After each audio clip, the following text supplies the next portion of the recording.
Un berger médite le psaume 23, écrit par Philippe Keller, édité par BLF Éditions en 1977 et lu par Muriel Vattier.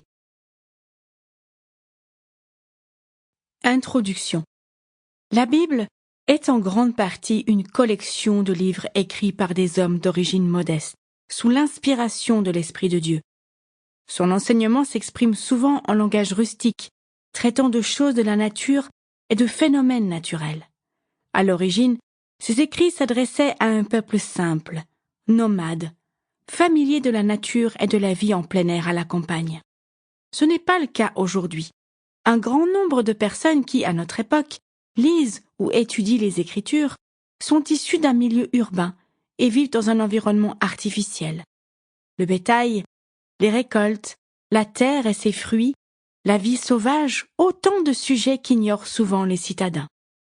Une bonne partie des vérités enseignées dans la parole de Dieu leur échappe parce qu'ils n'ont pas l'expérience, par exemple, des moutons, du blé, du sol, de la vigne.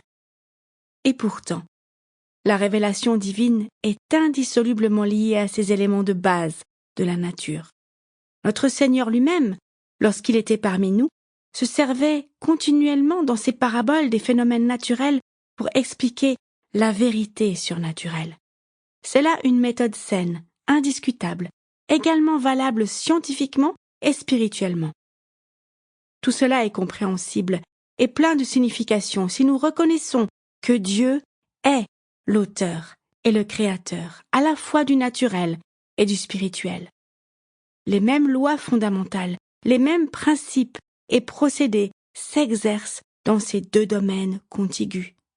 Il en découle tout naturellement que comprendre l'un, c'est saisir le principe parallèle de l'autre.